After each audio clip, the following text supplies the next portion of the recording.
அப்போஸ்தலர் பவுல் எழுதின கொரிந்தியர்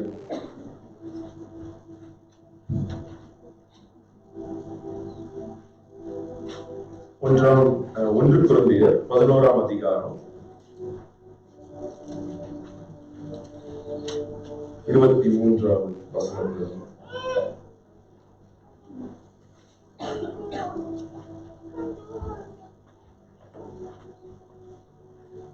ஒன்று கொரிந்தியர் 11ஆம் அதிகாரம் 23ஆம் வசனத்திலிருந்து வாசிப்போம்.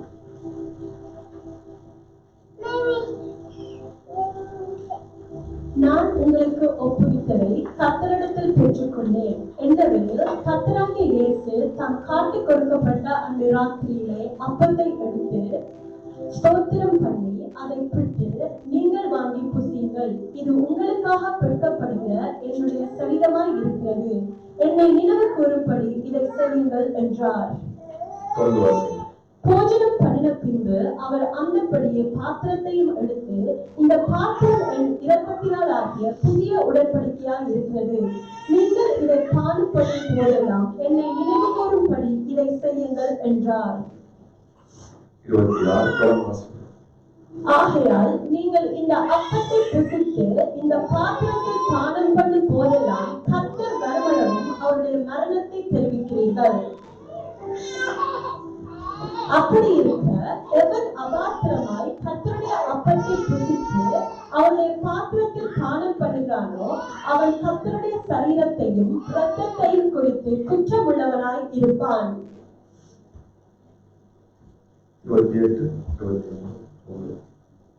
எந்த மனுஷனும் தன்னைத்தானே சோதித்தறிந்து இந்த அப்பத்தை புசித்து இந்த பாத்திரத்தில் பானம் பண்ண கடவன்.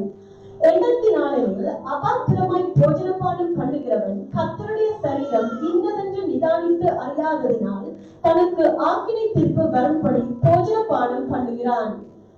இது நிமித்தம் உங்களில் அநேகர் பலவீனரும் வியாதி உள்ளவர்களுமாய் இருக்கிறீர்கள். அநேகர் நித்திரையும் அடைந்திருக்கிறீர்கள். நம்மை நாமே நிதானித்து அறிந்தால் நாம் நியாயம் தீர்க்கப்படும். நாம் நியாயம் தீர்க்கப்படும் போது உலகத்தோட ஆக்கினைக்குள்ளாக தீர்க்கப்படாத படிக்கு கர்த்தராலே சிட்சிக்கப்படுகிறோம். ஹல்லேலூயா.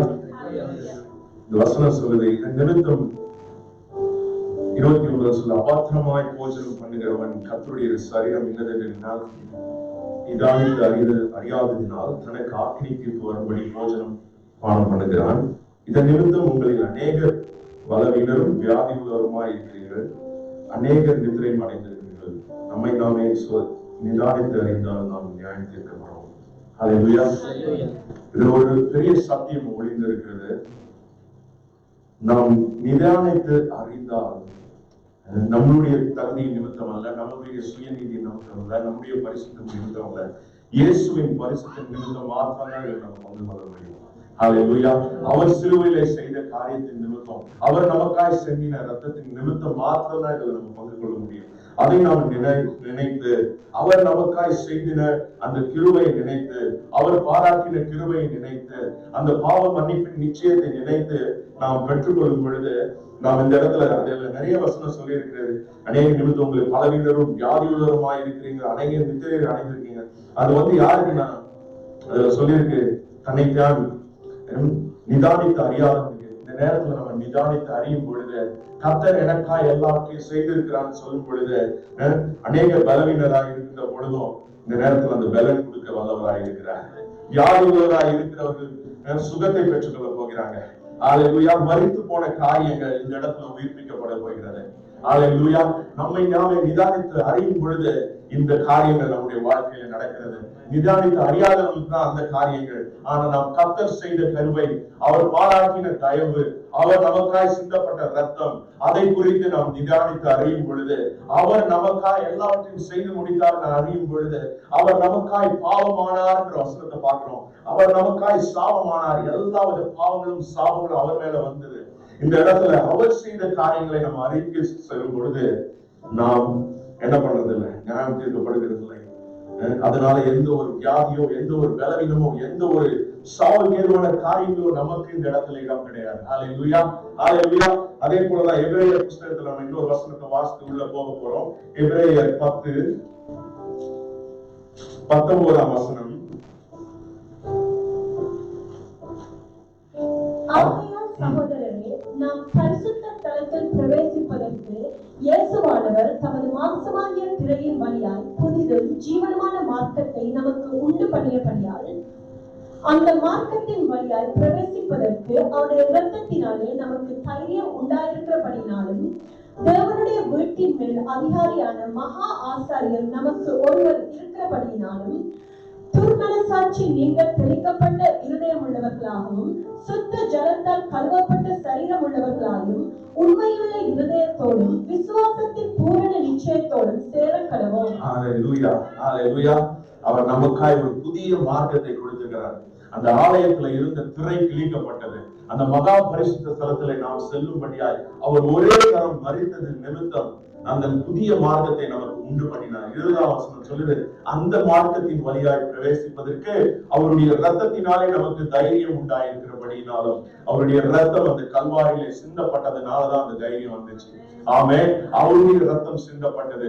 ஒரு ஆட்டுக்குட்டியோ ஒரு ஒரு வெள்ளாடோ ஒரு காளையோ சிந்தப்பட்டதுனால பாவங்கள் போகப்படவில்லை. ஆனால் ஒரு தேவன் பாவமே அறியாத அவர் பாவமானபடினாலே அந்த ரத்தத்தினாலே நாம் தைரியமாய் உள்ளே பிரவேசிக்க முடியும். ஹல்லேலூயா.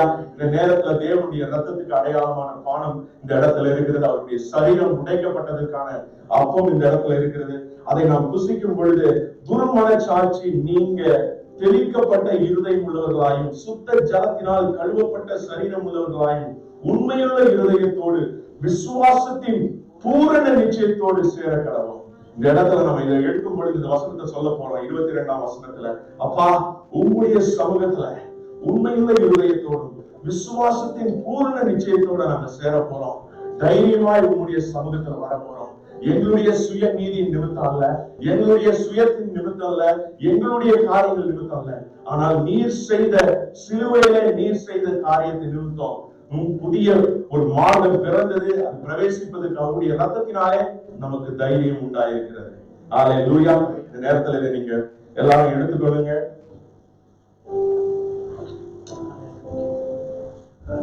Thank you, Jesus.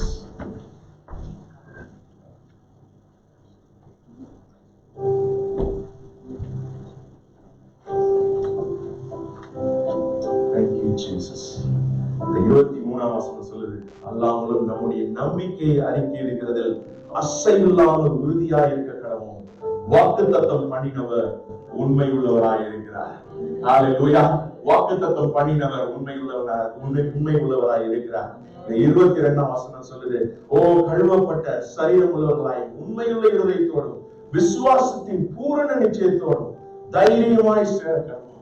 அவருடைய மகா பரிசுத்த ஸ்தலத்திலே நாம் சேரும்படியாய் அந்த திரை கிழிக்கப்பட்டது. ஹல்லேலூயா. அதற்காக வாயில திறந்து கொஞ்ச நேரம் நன்றி செலுத்துவோமா? நீ எவ்வளவுதான் நீ ட்ரை பண்ணாலும் அதுக்குள்ள போயிருக்க முடியாது. நீ எத்தனை ஆட அடிச்சாலும் சரி, நீ எத்தனை வழியா நீ ட்ரை பண்ணியிருந்தாலும் முடிவு இருக்காது. ஆனா கர்த்தர், ஓ பாவமே அறியாத, ஓ பாவம்னா என்னன்னே தெரியாத, ஓ சர்வவல்ல தேவனே, ஓ உனக்காய் எனக்காய் அந்த இடத்துல பாவமாக்கினாரே. ஹல்லேலூயா. ஓ அவரே வழியும் சத்தியமும் ஜீவனுமாய் இருக்கிறேன்னு சொல்லி அந்த இடத்துல நம்மை சேர்த்து கொண்டார். ஹல்லேலூயா. அந்த கல்வாரியில அவர் செய்த காரியத்தை நாம் நினைக்க போறோம். இந்த நேரத்துல இந்த பாடல் பாடுகிற வேலையில நாம் இதை தியானிப்போம். ஹல்லேலூயா. Thank you, Jesus.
நன்றி சொல்லுங்க. அந்த பரிசுத்த ஸ்தலத்துல நாம பிரவேசிப்பதற்கு பிரதான ஆசாரியர் வருஷத்துல ஒரு முறை மாத்திரம் அந்த இடத்துக்குள்ள போக முடியும். ஆனா உன்னையும் என்னையும் அவர் தினந்தோறும் 24 மணி நேரமும் 7 நாட்களும் அவருடைய பிரசனத்துல போகும்படியாய் செய்திருக்கிறார். எவ்வளவு பெரிய ஸ்லாக்கியம்! அந்த திரையை உடைக்கும்படியாய் இயேசுவானவரின் ரத்தம், அவருடைய சரீரம் உடைக்கப்பட்டது. எவ்வளவு பெரிய அன்பு! உன்னை மாற்றும்படியாய் அந்த புதிய உடன்படிக்கை கொடுத்தாரே. அந்த உடன்படிக்கை வரலன்னா நம்ம எங்க போயிருப்போம்? Thank you Jesus. உம்முடைய அகாபே அன்பு அந்த ரத்தத்தினாலே ஊற்றினீரப்பா. சுரமதுரியோ சாபங்கள் எல்லாம் அந்த இடத்துல அழிக்கப்பட்டதற்காக நன்றி அப்பா. சாபங்கள் எல்லாம் சாபமானது, ஆசீர்வாதம் என்னுடைய ஊற்றானது. Thank you Jesus. Hallelujah. We receive it அப்பா. அப்பா நாம பார்க்கிறோம். அப்பா ரத்தத்தில் எடுக்கும் பொழுது, அதுல பானம் பண்ணும் பொழுது சுகம் உண்டப்பா. இந்த இடத்துல பலவீனமா இருக்கிறவங்க எல்லாத்தையும் இயேசுவின் நாமத்தால பலவீனத்தை கட்டி கலைந்து அப்புறப்படுத்துகிறோம்ப்பா. Thank you Jesus. சுகம் உண்டு. அந்த மகா பரிசுத்த ஸ்தலத்துல நாங்க போகும்போது நீ தைரியமா சொல்லிருக்கீங்கப்பா. இந்த இடத்துல தைரியமா வந்திருக்கிறோம். எங்களுடைய பரிசுத்தத்துல அல்லப்பா, சேர்ந்த அந்த ரத்தத்தினால நீர் எங்களை மாற்றினீரே, அதற்காக நன்றி செலுத்துகிறோம். உம்முடைய பரிசுத்தத்துல வருகிறோம்ப்பா. Thank you Jesus. Hallelujah. இதை நாங்க பாடம் பண்ண போகிறோம்ப்பா. இது தகப்பனே, இது ஆசீர்வாதத்தின் ஊற்று. இதை நாங்க விசுவாசிக்கிறோம். எங்க கையில நீங்க ஆசீர்வாதத்தின் ஊற்றை எடுத்திருக்கீங்க. Hallelujah. Thank you Jesus. இதை நாங்க விசுவாசித்து தைரியமாய் ஒரு ஆண்டையில வருகிறோம்ப்பா. இயேசுவின் மூலம் ஜெபம் கேளும் நல்ல பிதாவே. ஆமென். இதை நாம் பாடம் பண்ணுவோம். சால்வோம்.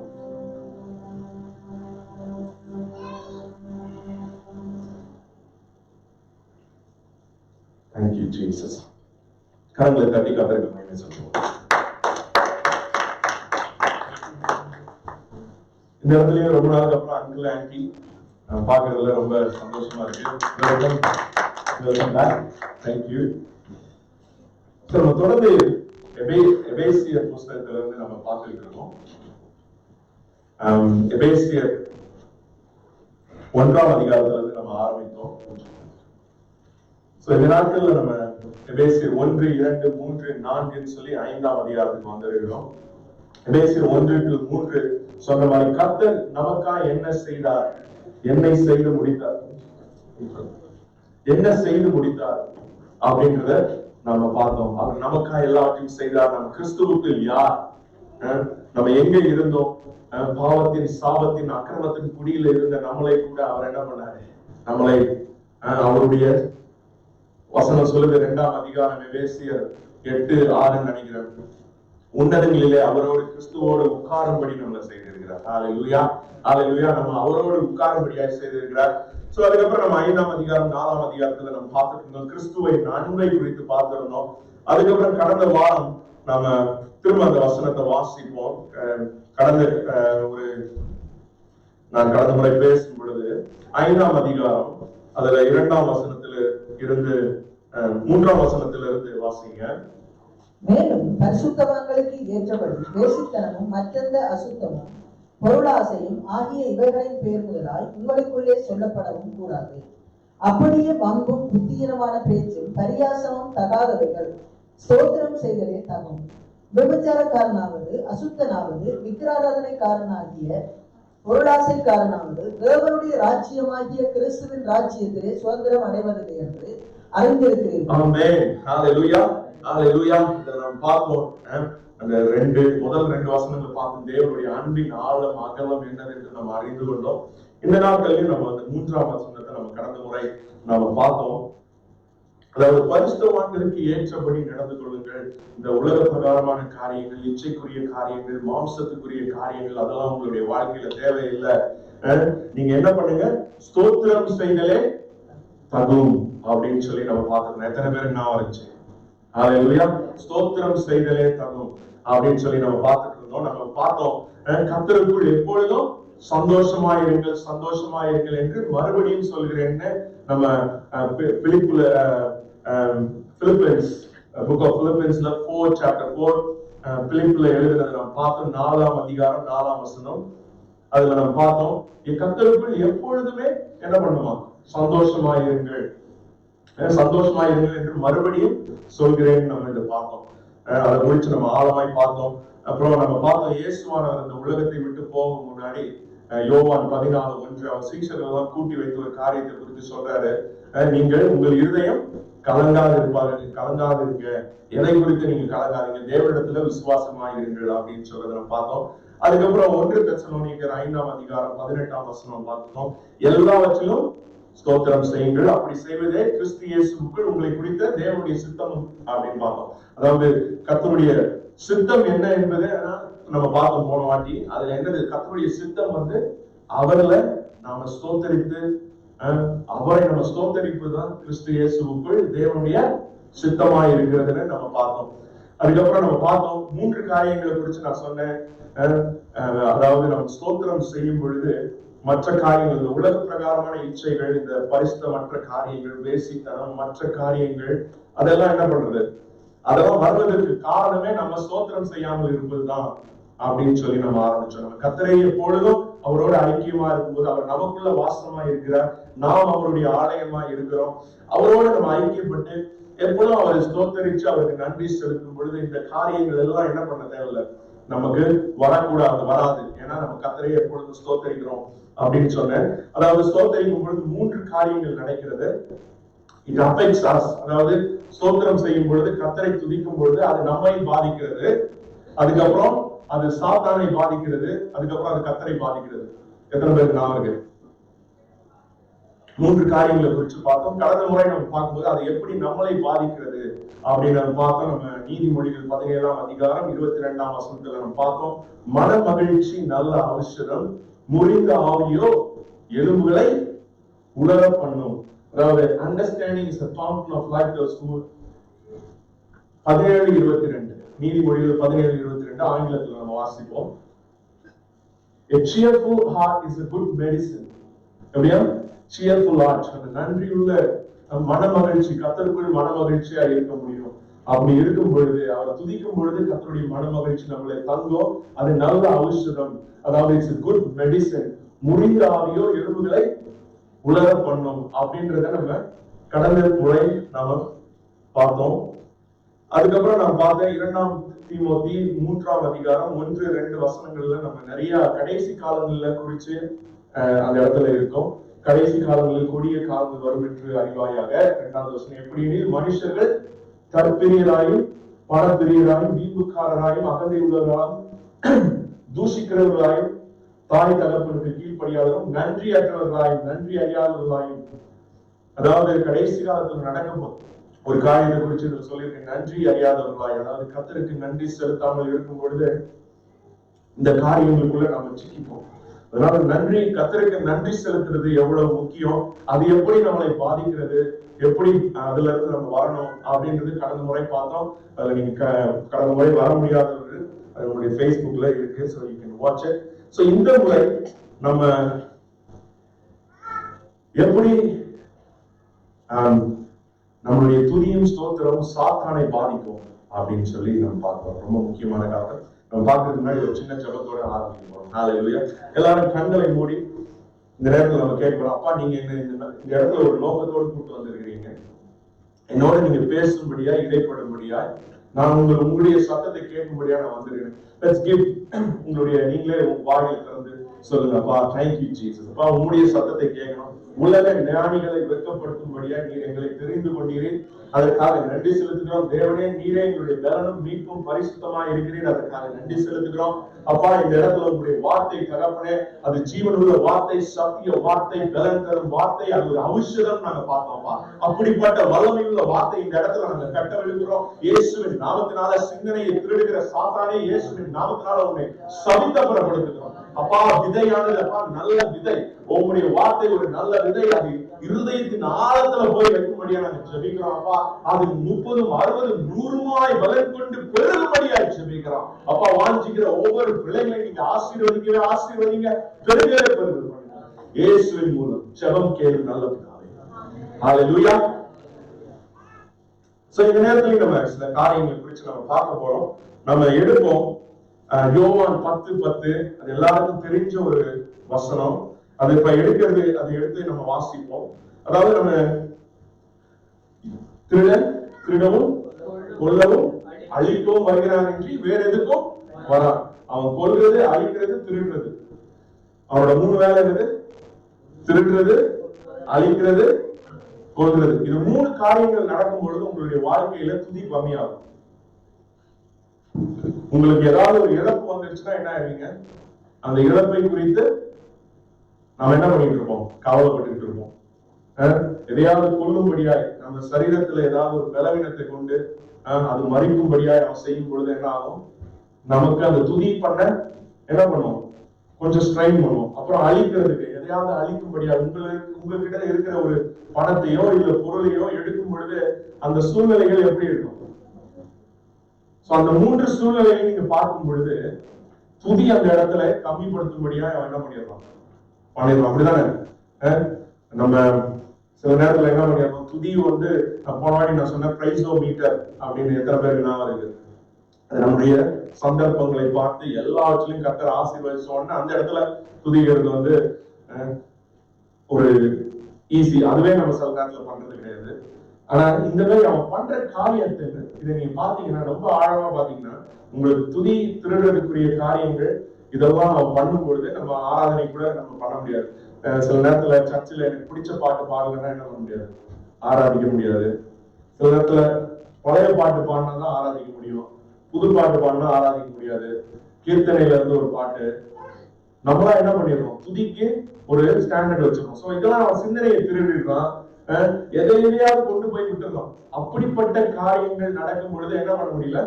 நம்மளால கர்த்தரை துதிப்பது சுலபமா இல்லை. சோ இந்த இடத்துல நம்ம பார்க்கணும்,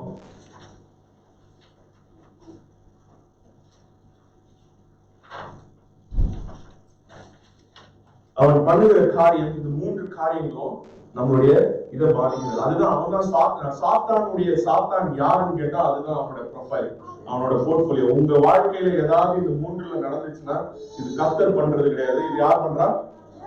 சாத்தான். சோ அதனால நம்ம தெரிஞ்சுக்கணும். சோ இது எதற்கு பண்ணுகிறான்னா, அவன் நாம கர்த்தருடைய அன்புல சேராதபடிக்கு, கர்த்தரை துதிக்காதபடி அவன் செய்கிற காரியங்கள்னால பண்றான்.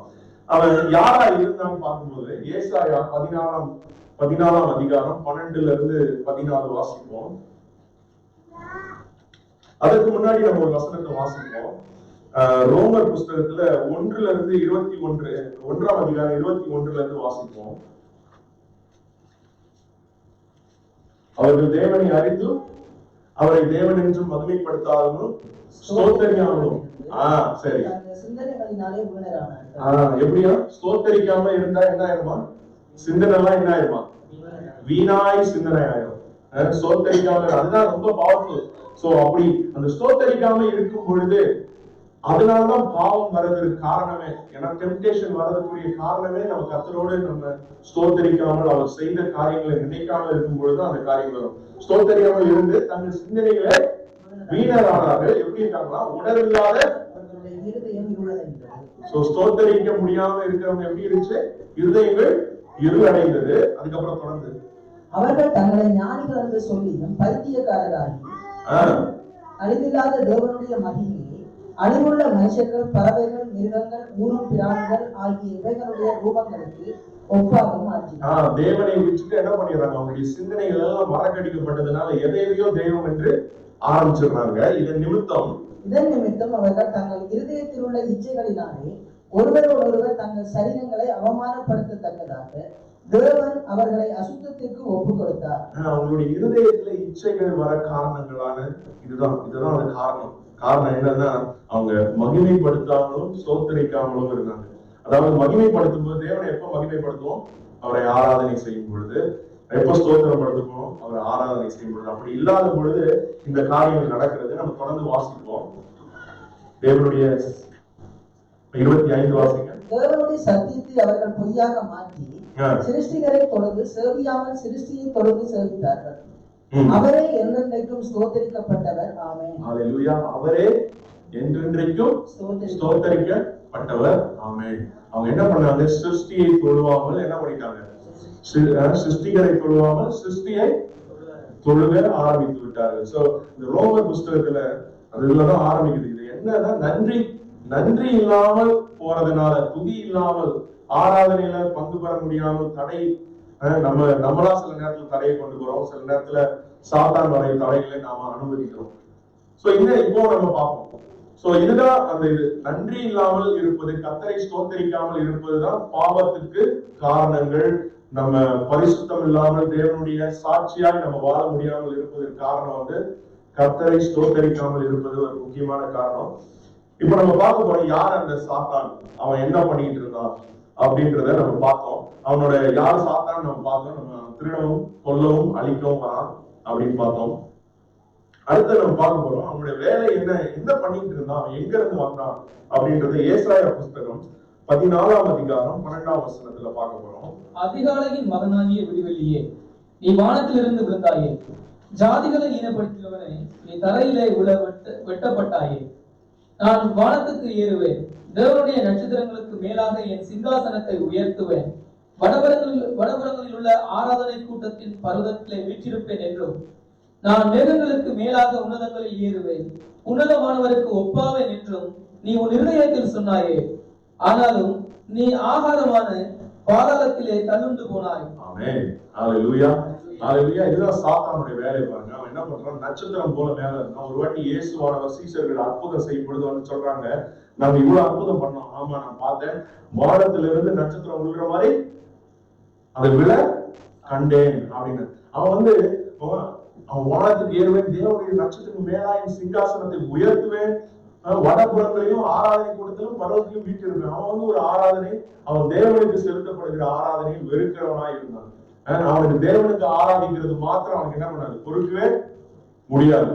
நீங்களே பாருங்களேன், சர்ச்சுக்கு வரும்பொழுதுதான் என்ன ஆகும்?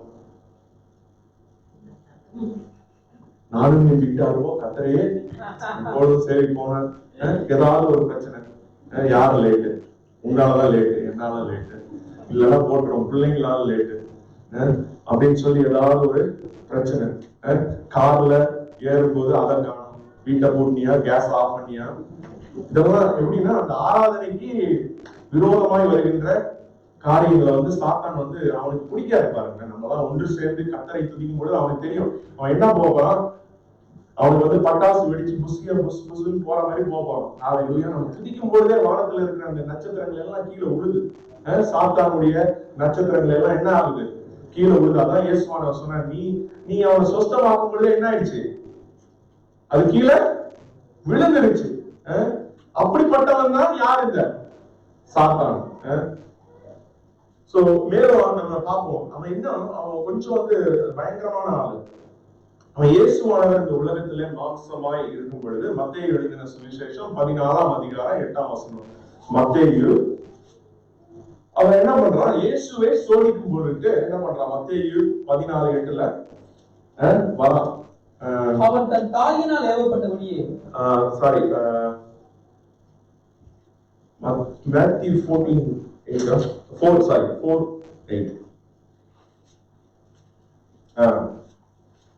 வாசிங்க. மறுபடியும் பிசாசு அவரை மிகவும் உயர்ந்த மலையின் மேல் கொண்டு போய் உலகத்தின் சகல ராஜ்யங்களையும் அவைகளின் மகிமையையும் அவருக்கு காண்பித்து, நீர் சாஷ்டாங்கமாய் விழுந்து என்னை பணிந்து கொண்டால் இவைகளை எல்லாம் உமக்கு தருவேன் என்று சொன்னான். இந்த இடம் தெரியல. 40 நாள் இயேசுவானவர் அந்த வனாந்தரத்தில் இருக்கும் பொழுது அவர் யாரை சோதிக்கிறான்? சாத்தான் சோதிக்கிறான். அதுல 3ஆவதா சொன்ன காரியம் இதுதான்.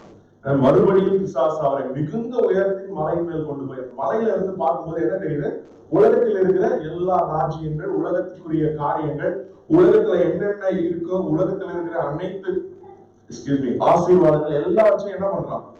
அவன் காண்பிக்கிறான். யாருக்கு காண்பிக்கிறான்? வானத்தையும் பூமி உண்டாக்கின கர்த்தருக்கு அவன் அந்த காரணம். எவ்வளவு பெரிய அப்பாட்டாக்கள் பாருங்க. அவன் வந்து பயங்கரமானவன். அவன் அப்படி எல்லாத்தையும் காட்டிட்டு சொல்றான், நீ என்ன பண்ணுமா? சாஷ்டாங்கமாய் பணியணுமா? யாரை பார்த்து யார் கேட்கிறது? அவனுக்கு என்ன அந்த ஆராதனை, அவனுக்கு என்ன கர்த்தருக்கு நம்மை ஆராதிப்பது, கர்த்தரை நம்ம ஆராதிப்பது, கர்த்தரை குடும்பமாய் ஆராதிப்பது. அவருக்கு ஆராதனை நேரத்துல வந்து ஆராதனை சொன்னா அவனுக்கு பிடிக்காத காரியம் பாருங்க. அதனால அவன் என்ன பண்றான்? இயேசுகிட்டே சொல்றான், நீர் இதெல்லாம் எடுத்துக்கோங்க, இந்த உலகத்துல இருக்கிற மகிமை, உலகத்துல இருக்கிற ராஜ்யங்கள் எல்லாவற்றையும் நீங்க எடுத்துக்கோங்க. நீங்க என்ன பண்ணுங்க?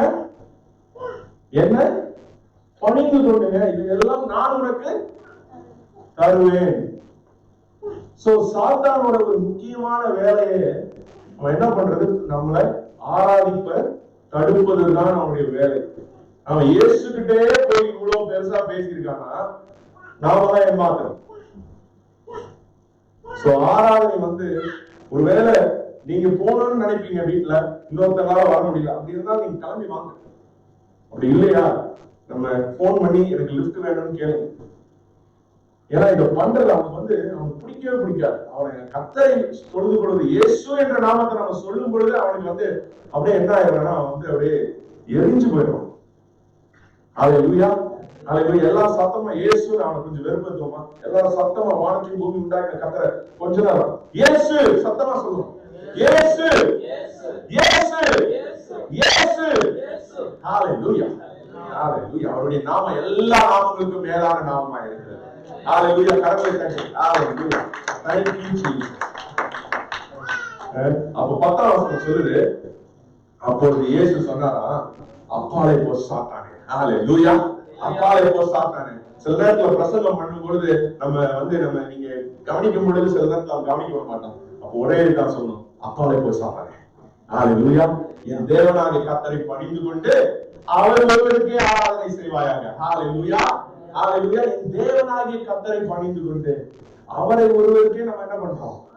ஆராதனை செய்வாங்க. அது சொன்ன உடனே என்ன பண்ணிருக்கான்? 11ஆவது வசனம் போது அப்படி சொன்ன உடனே, அப்பொழுது பிசாசானவன் அவரை விட்டு விலகி போனான். உடனே தேவதூதர்கள் வந்து அவருக்கு பணிவிடை செய்தார்கள். ஹல்லேலூயா. அப்பொழுது சொல்லி முடித்த உடனே, இயேசுவானவர் சொல்லி முடிச்ச உடனே, உன் தேவனாகிய கர்த்தரை மாத்திரமே நீ என்ன பண்ணு? பணிந்து ஆராதனை பண்ணுன்னு சொல்லி முடிக்கும் பொழுது என்ன ஆயிடுது? பிசாசானவன் அவனை விட்டு போயிட்டாரு. தேவதூதர்கள் என்ன பண்றாங்க? பணிவிடை செய்கிறார். ஹல்லேலூயா. நமக்கும் தேவதூதர்கள் பணிவிடை செய்யும்படியாக தான் கர்த்தர் வைத்திருக்கிறார். ஹல்லேலூயா. அவரை ஆராதிக்கும் போதே அவர்கள் பணிவிடை செய்து கொண்டிருக்கிறார்கள். ஹல்லேலூயா. எத்தனை பேர் விசுவாசிக்கிறீங்க? ஹல்லேலூயா. அவரை துதிக்கும் பொழுதே அவன் விட்டு விலகி போகிறான். ஹல்லேலூயா. தேவதூதர்கள் வந்து நம்ம என்ன பண்றாங்கன்னா பணிவிடை செய்கிறார்கள். ஹல்லேலூயா, ஹல்லேலூயா. நம்ம தொடர்ந்து நம்ம பார்க்க போறோம். யாக்கோபு எழுதின நிருபம் 4ஆம் அதிகாரம் 5ஆம் வசனம்.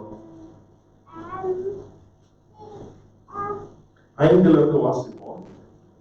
நம்மில் வாசமாய் இருக்கிற ஆவியானவர் நம்மிடத்தில் வைராக்கிய வாஞ்சையா இருக்கிறார் என்று. நம்மிலே வாசமாய் இருக்கிற ஆவியானவர். எல்லாரும் சொல்லுங்க, என்னிலே வாசமாய் இருக்கிறார். என்னிலே வாசமாய் இருக்கிறார். எல்லாரும் சொல்லுங்க ஒரு வாட்டி, என்னிலே வாசமாய் இருக்கிறார். என்னிலே ஆவியானவர் வாசமாய் இருக்கிறார். ஹல்லேலூயா.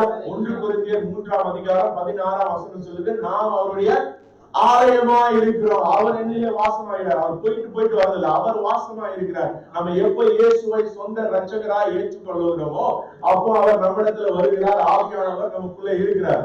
ஹல்லேலூயா, ஹல்லேலூயா. அப்படி டவுட்டா இருந்துச்சுன்னா you have to born again. கர்த்தர் என்கிட்ட இல்ல, எனக்கு சந்தேகமா இருக்கு, you have to born again. அவர் என்ன பண்றாரு? நமக்குள்ளே வாசமாய் இருக்கிறார். நம்மிடத்தில் வைராக்கிய வாஞ்சையா இருக்கிறார். ஹல்லேலூயா. வைராக்கிய வாஞ்சையா இருக்கிறார். ஹல்லேலூயா. என்று வேத வாக்கியம் வீணாய் சொல்கிறது என்று நினைக்கிறீர்களா? ஹல்லேலூயா. அவர் வைராக்கியம் உள்ள தேவனாய் இருக்கிறார். அவர் நமக்குள்ள வாசம் பண்ணுகிறார். இது சந்தேகமா இருந்துச்சுன்னா வசனம் சொல்லுது, வீணாய் சொல்கிறார் என்று நினைக்கிறீர்களா? தொடர்ந்து வாசிங்க 6ஆம் வசனம். அவர் அதிகமான கிருபையை அளிக்கிறார். ஹல்லேலூயா. கரங்களை தட்டி அவர் அதிகமான கிருபையை அளிக்கிறார். ஹல்லேலூயா, ஹல்லேலூயா. பலனற்ற நேரத்துல அவருடைய கிருபை நமக்கு தாங்குகிறது. ஹalleluya ஹalleluya. தேவன் தொடர்ந்து வாசிங்க. தேவன் பெருமை உள்ளவர்களுக்கு எதிர்த்து நிற்கிறார், தாழ்மை உள்ளவர்களுக்கோ கிருபை அளிக்கிறார் என்று சொல்லி இருக்கிறது. ஹalleluya. தாழ்மை உள்ளவர்களுக்கோ கிருபை அளிக்கிறார் என்று சொல்லி இருக்கிறது. ஆகையால் தேவனுக்கு கீழ்ப்படிந்திருங்கள், பிசாசுக்கு எதிர்த்து நில்லுங்கள், அப்பொழுது அவன் உங்களை விட்டு ஓடி போவான். ஹalleluya. தேவனுக்கு கீழ்ப்படியுங்க, தேவனை ஆராதிங்க. தேவனை கீழ்ப்படியுங்க, தேவனை ஆராதிக்கிறது. தேவனுடைய வார்த்தையை கேட்பதுதான் தேவனுக்கு கீழ்ப்படுகிறது. தேவனுடைய வழியில செல்வதுதான் நம்ம அவருக்கு கீழ்ப்படுகிறது. அவரோட அந்யோன்ய ஐக்கியம் தினமும் வைத்து, அப்பா உடைய கிருபை எல்லாம் என்னால ஒன்றும் செய்ய முடியாதுன்னு சொல்லி அந்த இடத்துல தாழ்மைப்படுகிறது தான் தேவனை கீழ்ப்படுகிறது. ஹalleluya. அப்படி செய்யும் பொழுதுதான் தேவனுக்கு கீழ்ப்படிந்து தேவன் கொடுத்த அந்த கிருபையை எடுத்துக்கொண்டு நம்ம பண்ணும் பொழுதுதான் என்ன பண்ண முடியும்? பிசாசுக்கு எதிர்த்து நில்லுங்க, அப்பொழுது அவன் உங்களை விட்டு ஓடி போவான். ஹalleluya ஹalleluya. அவன் எதிர்த்து நிக்கணும். தாவீது என்ன பண்ணான்? அந்த இடத்துல கோலியாத்து கிட்ட என்ன பண்ணான்? எல்லாரும் பயந்தாங்க, ஆனா அவன் என்ன பண்ணான்? தைரியமா எதிர்த்து நின்றான். அந்த இடத்துல அது இன்னைக்குரிய டாபிக் இல்ல, but I want to still tell you. அந்த போயிட்டு எல்லாரும் பயத்துல கேட்பாங்க, இவன் எவ்வளவு வயரம், இவ்வளவு பெரிய ஆளா இருக்கானே அப்படின்னு. ஆனா தாவீது மட்டும் என்ன தெரியுமா கேட்பான்? இவனை கொன்னா எனக்கு என்ன கிடைக்கும்? எவ்வளவு ஒரு கர்த்தர் மேல ஒரு நம்பிக்கை. அவனோட திறமையில இல்ல, அவனுடைய பலத்துல இல்ல, கர்த்தர் என்னோட இருக்கிறார்ன்ற ஒரு நிச்சயம் இருக்குதுல்ல, அதுதான் ஹalleluya. அந்த நிச்சயம் நமக்கு இருக்கணும். கர்த்தர் எனக்குள்ள வாசம் செய்கிறார், நான் அவருடைய ஆலயமா இருக்கிறேன்ற நிச்சயம் இருக்கும் பொழுதுதான் என்ன பண்ண முடியும்? பிசாசை எதிர்த்து நிற்க முடியும். தாவீது கேட்கிறான், எல்லார்கிட்டையும் போய் கேட்கிறான், ஒருத்தர்கிட்ட இல்ல, கன்ஃபார்ம் பண்றான். பாத்தீங்களா, இது கன்ஃபார்மா எனக்கு இதுதான் கிடைக்க போதா? ஒரு 3-4 பேர்கிட்ட கேட்டு அதை கன்ஃபார்ம் பண்ணிக்கிறான். ஏன்னா அவருக்கு தெரியும் கர்த்தர் எனக்குள்ள இருக்கிறார் அப்படின்ற நிச்சயம் இருக்குது. சோ நம்ம தொடர்ந்து நம்ம பார்க்க போறோம். சோ இந்த நேரத்தில் நம்ம பார்த்தோம், சாத்தான் யார், அவன் எந்த காரியங்களை செய்கிறான், அவன் எதற்காக எல்லாவற்றையும் என்ன நம்மளை தடுக்கிறான், அவன் ஆராதனை செய்கிறதுக்கு அவனுக்கு பிடிக்காது அப்படின்றத பார்த்தோம். இந்த நேரத்துல ஒரு சம்பவம் நான் ஒன்று வாசித்தேன். அதாவது என்னன்னா, நீங்க ரோமர் ராஜ்யத்துல ஒரு பெரிய ஸ்டேடியம் கட்டியிருப்பாங்க, அதாவது சர்க்கஸ் மேக்சிமஸ். நீங்க கூகுள் பண்ணி பார்க்கலாம், சர்க்கஸ் மேக்சிமஸ். இப்ப பண்ணாதீங்க, அப்புறம் பண்ணி பார்ப்போம், சரியா?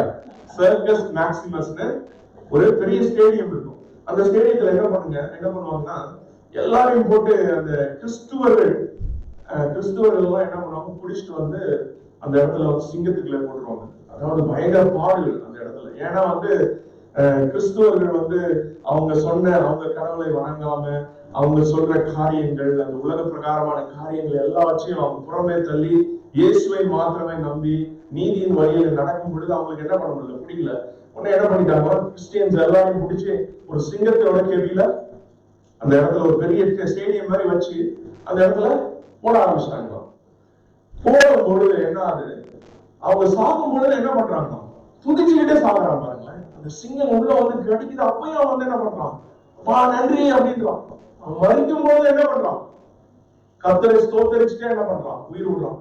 இவங்க எல்லாம் ஒண்ணுமே புரியல. அந்த அதிகாரிகள் காலை மூட ஆரம்பிச்சிட்டாங்க அந்த துதியின் சத்தத்துல. அவனுக்கு அந்த இயேசுன்ற பேரை சொல்லும் பொழுது என்ன ஆயிடுது, காதுலாம் அவனுக்கு வேற ஏதோ ஒரு பயம். அப்படிப்பட்ட காரியங்கள் அந்த இடத்துல நடந்துச்சான். அதை பார்த்து அந்த மக்கள் நிறைய பேர் பார்த்தாங்க, இவ்வளவு ஒருத்தர் தைரியமாய் கர்த்தருக்காய் உயிரை விட்டு சாகும் பொழுது கூட அவருடைய நாமத்தை தொழுதுகிட்டு சாகுறாங்க, அப்படிப்பட்ட தேவன் யார் அப்படின்னு அந்த பார்த்துட்டு இருந்த மக்களும் போய் என்ன பண்ணாங்க, கிறிஸ்துவ மார்க்கத்துல கிறிஸ்துவை குறித்து அறிந்து கொண்டாங்க, அவங்க சேர்ந்து கொண்டாங்க. சோ அப்படிப்பட்ட ஒரு காரியம் அந்த இடத்துல நடந்துச்சு. அதனாலதான் சங்கீதம் 149 சங்கீதம் ரொம்ப அழகான ஒரு சங்கீதம். அதை நம்ம வாசிப்போம். அல்லேலூயா, கர்த்தருக்கு புதுப்பாட்டை பாடுங்கள், பரிசுத்தவான்களின் சபையிலே அவருடைய துதி விளங்குவதாக.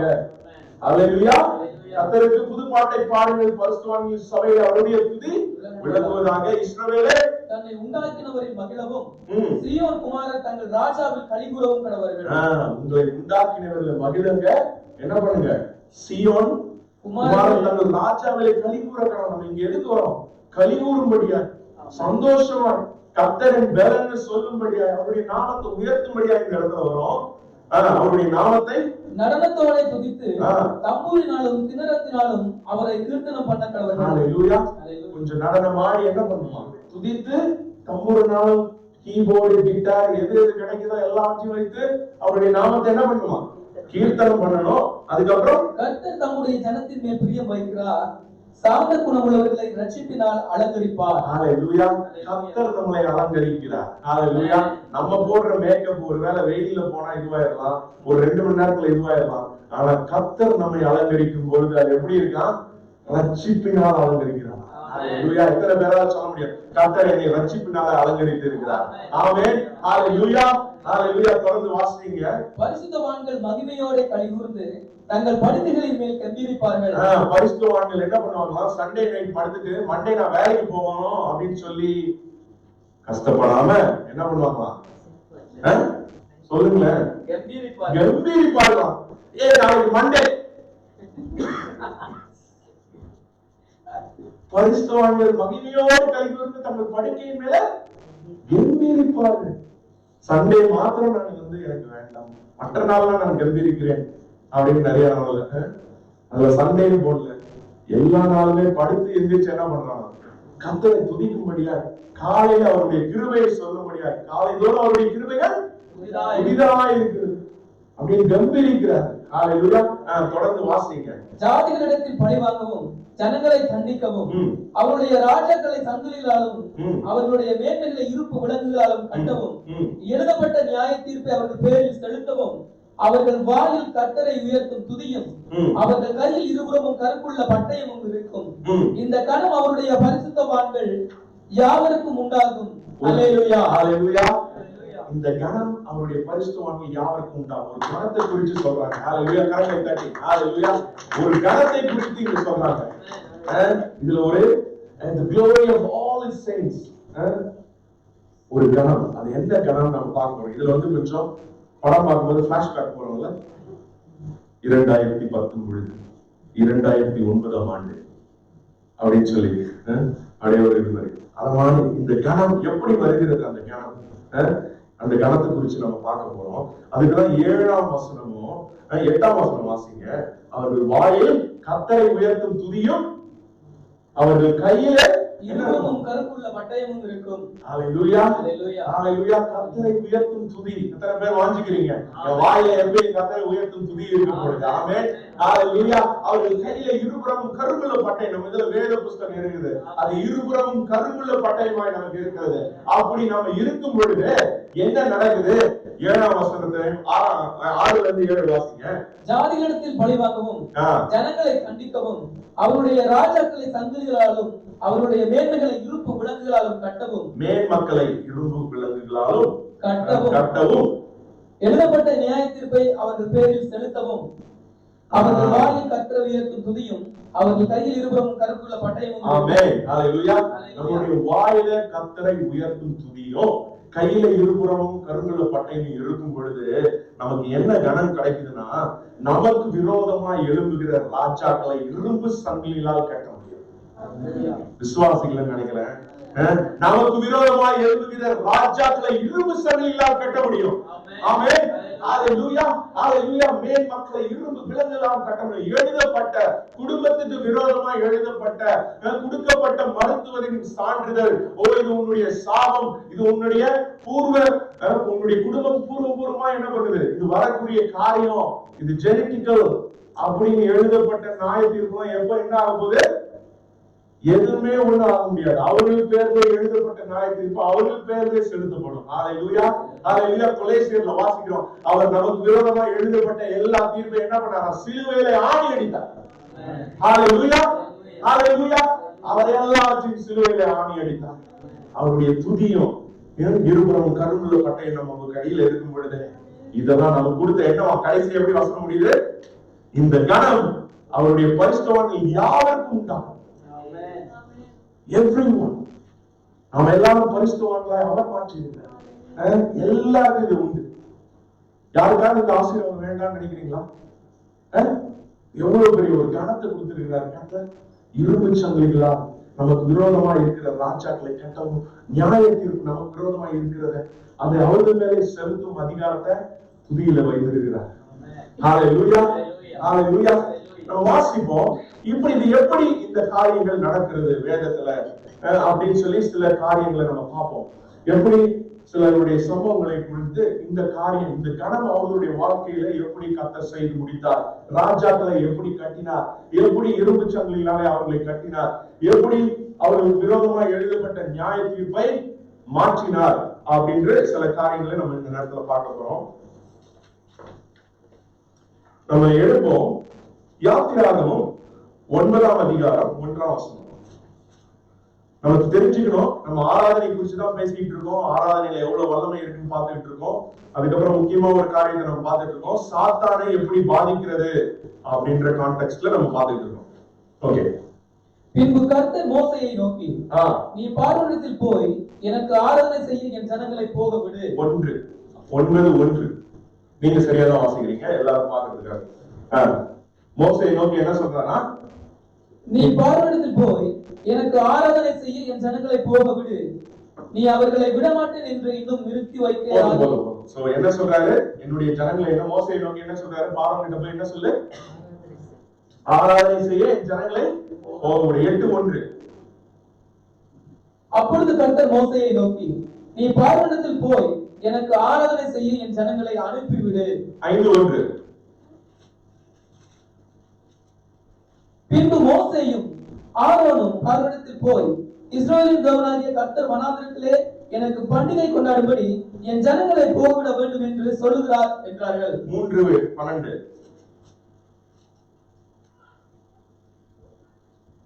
அதற்கு அவர், நான் உன்னோடு இருப்பேன், நீ ஜனத்தை எகிப்திலிருந்து அழைத்து வந்த பின் நீங்கள் இந்த மலையில் தேவனுக்கு ஆராதனை செய்வீர்கள், நான் உன்னை அனுப்பினேன் என்பதற்கு இதுவே அடையாளம் என்றார்.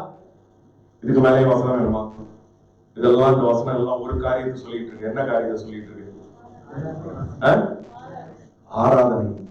கர்த்தரை ஆராதிக்கும்படியா என்ன பண்றாங்க, போக விடு அப்படின்னு. முக்கியமான காரணம், எகிப்துல மாட்டிக்கிட்டு இருந்த மக்களை, அவங்க அடிமைத்தனத்துல இருந்தாங்க, எல்லாமே எல்லாம் உண்மைதான். ஆனா அதுல ஒரு முக்கியமான காரியம் என்னது, ஆராதனை.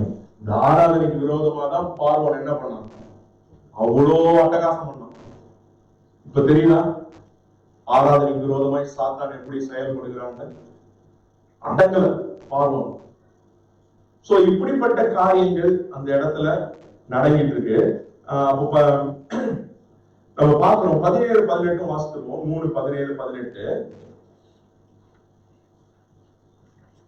நான் உங்களை எகிப்தின் சிறுமையில் இருந்து நீக்கி பாலும் தேனும் ஓடுகிற தேசமாகிய கானானியர், ஏத்தியர், எமோரியர், பெரிசியர், ஏவியர், எபூசியருடைய தேசத்துக்குள் கொண்டு போவேன் என்றும் சொன்னேன் என்றார் என்று சொல்லு.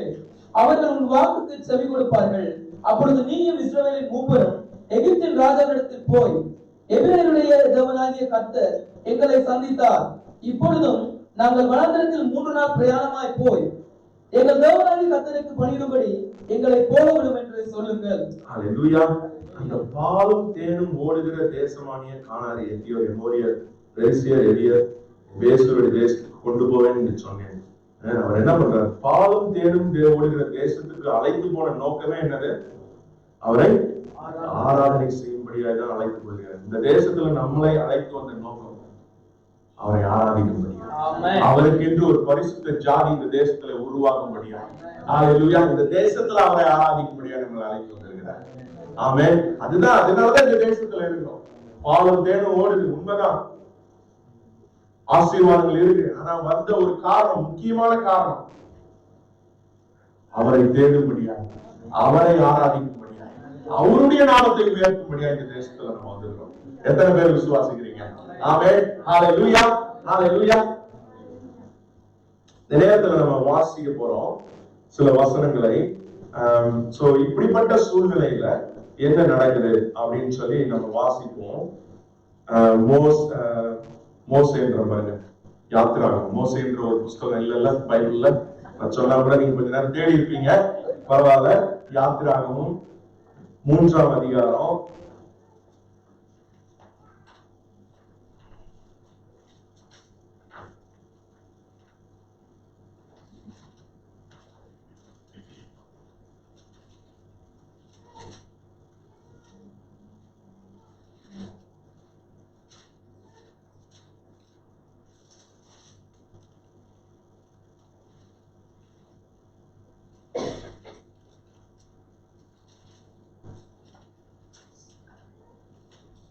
14 யாத்ராகமம் 14ஆம் அதிகாரம்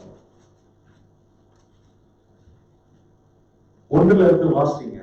இப்போ நம்ம பார்த்ததெல்லாம் சண்டே ஸ்கூல்ல நமக்கு எனக்கு சொல்லி கொடுத்தது, உங்களுக்கு எப்படி சொல்லி கொடுத்தாங்க தெரியல.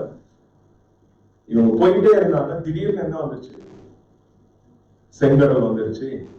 அப்ப என்ன ஆயிடுச்சு, எல்லாரும் பயந்து கர்த்தரை இது பண்ணாங்க. அப்படிதானே? எத்தனை பேர் அந்த கதை ஆமாங்க? உண்மை மனசுக்குள்ள நினைச்சவங்க எல்லாம் உண்மை சொல்லுங்க. நிறைய பேர் நினைச்சிருக்கீங்க, ஆனா நான் சபையில நான் சொல்ல மாட்டேன், தனியா உங்ககிட்ட இருந்து அக்னாலேஜ் பண்ணிக்கிறேன், நானும் அப்படிதான் நினைச்சுக்கிட்டு இருந்தேன் அப்படின்னு. கிடையாது. 14ஆம் அதிகாரம் 1ல இருந்து வாசிக்க போறோம். கர்த்தர் மோசேயை நோக்கி, நீங்கள் திரும்பி மிக்தோலுக்கும் சமுத்திரத்துக்கும் நடுவே பாகால் செபோனுக்கு முன்பாக இருக்கிற ஈரோன் பள்ளத்தாக்கின் முன்னாடியே பாளையம் முழங்க வேண்டும் என்று இஸ்ரவேல் புத்திரருக்கு சொல்லும். அதற்கு எதிராக சமுத்திர கரையிலே பாளையம் முழங்குவீர்களாக. அப்பொழுது பார்வோன் இஸ்ரவேல் புத்திரரை குறித்து, அவர்கள் தேசத்திலே திகைத்து திரிகிறார்கள், வனாந்தரம் அவர்களை அழைத்து போட்டது என்று சொல்லுவான். ஹல்லேலூயா, ஹல்லேலூயா. இதுதான் மாஸ்டர் பிளான். இது மாஸ்டர் பிளான். யார் கொடுக்கிறார்? கடவுள் கொடுக்கிறார் ஒரு பிளான். என்ன பண்ணு, அவன் ஆராதனை செய்யும்படியாக தான் கர்த்தர் என்ன பண்றாரு, அவங்களை அழைத்து வராங்க. அந்த ஆராதனைக்கு விரோதமாய் சாத்தான் என்ன பண்றாங்க, செயல்களை செய்து கொண்டிருக்கிறான். அதனாலதான் ஆராதிக்க தடையா இருக்கும் பொழுது என்ன பண்ணுவார் கர்த்தர், இந்த இரும்பு சங்கிலிகளால ராஜாக்களை கட்டுவார். நமக்கு விரோதமா எழுதப்பட்ட நியாய தீர்ப்பு எல்லாமே மாற்றி போகும். இந்த இடத்துல என்ன ஆகுதுன்னா, இந்த இடத்துல நீங்க பாத்தீங்கன்னா ஒரு பெரிய பள்ளத்தாக்குன்னா என்னது, ஒரு வேலி. அப்ப 2 பக்கம் என்ன இருக்கும், ஒரு மலை இருக்கும். இந்த இடத்துல அவங்களுக்கு எதிர என்ன இருக்கு, செங்கடல். நல்லா கவனிச்சுக்கோங்க. இந்த இடத்துல நீங்க இந்த இடத்துக்கு போன்னு சொல்றாரு கடவுள். அந்த இடம் எப்படி இருக்கு, எதிர்க்கு என்ன இருக்கு, செங்கடல். 2 பக்கம் என்ன இருக்கு, மலை. இவங்க எப்படி இருக்கிறாங்க, போய் பார்க்கிறதுக்கு எப்படி இருக்கும், நல்லா மாட்டிக்கிட்டாங்க. அதனாலதான் சொல்றான் 3ஆம் வசனம் வாசிங்க. அப்பொழுது பார்வோன் இஸ்ரவேல் புத்திரரை குறித்து, அவர்கள் தேசத்திலே திகைத்து திரிகிறார்கள். தேசத்துல திகைத்து திரிகிறாங்க, ஒண்ணுமே பண்ணாம மாட்டிக்கிட்டாங்க வனாந்தரத்துல. வனாந்தரம் அவர்கள் அடைத்து போட்டது என்று சொல்லுவான். ஹல்லேலூயா. வனாந்தரம் அவர்களை அடைத்து போட்டது என்று சொல்லுவான் அப்படின்னு சொல்லி அந்த இடத்துல நடக்குது. ஆனா அதை எதுக்கு செய்தார்னா, கர்த்தர் அந்த 4ஆம் வசனம் வாசிங்க. ஆகையால் பார்வோன் அவர்களை பின்தொடரும்படிக்கு நான் அவன் இருதயத்தை கடினப்படுத்தி, நானே கர்த்தர் என்பதை எகிப்தியர் அறியும்படி பார்வோனாலும் அவருடைய எல்லா ராணுவத்தாலும் மகிமைப்படுவேன் என்றார். ஹல்லேலூயா. பார்வோனாலும் அவருடைய எல்லா ராணுவத்தினாலும் மகிமைப்படுவேன். உங்களுக்கு நம்ம இப்ப இருக்கிற எகிப்தை பத்தி தெரியும், ஆனா பழைய எகிப்து வந்து சூப்பர் பவர், அமெரிக்கா மாதிரி. இப்போ நீங்க பாத்தீங்கன்னா அமெரிக்கா எப்படி இருக்கு, அவங்க எகிப்தோட டெக்னாலஜில இன்னுமே நிறைய கண்டுபிடிக்க முடியல. அவங்க எப்படி அந்த பிரமிட் செஞ்சாங்க, அவங்க எப்படி அதை பதப்படுத்தி வச்சாங்க, அந்த மாதிரி நிறைய இன்னும் கண்டுபிடிக்க முடியல. அவ்வளவு பெரிய சூப்பர் பவர். சோ அந்த இடத்துல செய்த காரியம் எப்படி பார்ப்போம், தீ போல பாடம். அதனாலதான் யோசுவா எழுதின புஸ்தகம் 2ஆம் அதிகாரத்துல இதா சொல்லுவா, இவங்க அந்த வேசியோட பேர் என்ன, ராகா. அவ சொல்லுவா, நீங்க எகிப்துல பண்ணது எங்களுக்கு தெரியும், நீங்க 40 வருஷமா வருவீங்க, நான் வெயிட் பண்ணிட்டு இருந்தோம். pretty much நம்மளுக்கு என்ன பண்ணாங்க, எரிகோ மக்கள் எல்லாம் பயந்துகிட்டு 40 வருஷம் வனாந்தரத்துல டென்ட் அடிச்சுட்டு இருந்தாங்க. ஆனா அவங்க எல்லாம் என்ன பண்ணிட்டு இருந்தாங்க, ஆக்சுவலா பயந்துட்டு இருந்தாங்க, இவங்க எப்ப வர போறாங்களேன்னு தெரியாம. ஆனா எகிப்துல கை வச்சா எப்படி பண்ணிடுவான், அது அந்த காலத்துல உலகம் ஃபுல்லா பரவிடும். ஏன்னா அவங்கதான் ஒரு வல்லரசா இருந்தாங்க. சோ அதனாலதான் சொல்றாரு, நானே கர்த்தர் என்பதை எகிப்தியர் அறியும்படி பார்வோனாலும் அவனுடைய எல்லா ராணுவத்தினாலும் மகிமைப்படுவேன் அப்படின்னு சொல்லும் பொழுது 9ஆம் வசனத்துல பாக்குறோம், இவன் என்ன பண்றான், எகிப்தியர் பார்வோனுடைய சகல குதிரைகளோடும் ரதங்களோடும் அவருடைய குதிரை வீரரோடும் சேனைகளோடும் அவர்களை தொடர்ந்து போய் சமுத்திர தண்டையிலே பாகால் செபோனுக்கு எதிரே இருக்கிற ஈரோன் பள்ளத்தாக்கின் முன்னணியிலே பாளையம் முழங்கி இருக்கிறவர்களை திட்டினார்கள். So God gave them a perfect plan. இந்த மாதிரி வருவாங்க, இந்த மாதிரி நீங்க நடக்க போது செங்கடல் வழியா நீங்க போகும்பொழுது என்ன ஆகும், அவங்க வந்து அதுல மாட்டி அழிவார்கள் அப்படின்னு சொல்லி எல்லாவற்றையும் அவர் சொல்லிட்டாரு. 6ஆம் வசனத்தை பாத்தீங்கன்னா, அவன் தன் ரதத்தை கூட்டி தன் ஜனங்களை கூட்டிக் கொண்டு பிரதானமாய் 600 ரதங்களையும் எகிப்திலே சகல ரதங்களையும் அவன் எல்லாவற்றையும் அதிபதிகளான வீரரை கூட்டிக் கொண்டு போனான். எல்லாவற்றையும் அவன் என்ன பண்றான்? கூட்டிக் கொண்டு போறான். அந்த இடத்துல 9ஆம் வசனத்துல நம்ம பாக்குறோம், அவங்க தொடர்ந்து போனாங்க, சமுத்திரத்துல வந்தாங்க. அப்போ வந்து எகிப்து மக்கள் எல்லாம், அப்பெல்லாம் இஸ்ரேல் மக்கள் என்ன பண்ணிருப்பாங்க? கடவுள் சொன்ன மாதிரியே வந்துட்டாங்கடா. அப்படிதானே? இந்த பிளான் யார் கொடுத்தா? கடவுள் தானே கொடுத்தாரு, இங்க போய் நில்லுங்கன்னு. அப்ப அப்படிதானே அவங்க சொல்லியிருக்கணும், வந்துட்டாங்கடா, மாட்டிட்டாங்கடா, நல்லா விலைய வச்ச விலையில மாட்டிட்டாங்க, வேடனின் கண்ணி அவங்களுக்கு வச்சாச்சு, ஹல்லேலூயா அப்படின்னு ஒரு ஸ்பாட்டை போட்டிருப்பாங்கன்னு நினைக்கிறீங்களா? இல்ல. அங்க நம்மால ஒரு தெரிஞ்சிருக்கிறான். 11ஆவது வசனம் வாசிங்க. அன்றையும் அவர்கள் மோசேயை நோக்கி, எகிப்திலே பிரேத குழிகள் இல்லை என்றால் வனாந்திரத்திலே சாகும்படி எங்களை கொண்டு வந்தீர். போட்டான் பாருங்க ஃபர்ஸ்ட் டயலாக். அடுத்தது, நீர் எங்களை எகிப்திலிருந்து புறப்பட பண்ணினதினால் எங்களுக்கு இப்படி செய்தது என்ன? நாங்கள் எகிப்திலே இருக்கும் போது நாங்கள் எகிப்தியருக்கு வேலை செய்ய எங்களை சும்மா விட்டு விடும் என்று சொன்னோம் அல்லவா? நாங்கள் வனாந்திரத்திலே சாகுவதை பார்க்கிறோம், எகிப்தியருக்கு வேலை செய்கிறது எங்களுக்கு நலமா இருக்குமே. அங்க ஐஏஎஸ் வேலை பார்த்துட்டு இருந்தாங்க. அங்க இருந்து இவங்க எல்லாம் பிடிச்சி கஷ்டப்பட்டு கூப்பிட்டு வந்து இங்க எல்லாம் வந்து அவங்களை பாடுபடுத்தி, அங்க பார்த்த வேலை அடிமை வேலை. அதுல சாப்பாடு எப்ப கிடைக்கும், எப்ப உயிர் போகும், எப்ப அடி விழும், எதுவுமே தெரியாத ஒரு வேலை.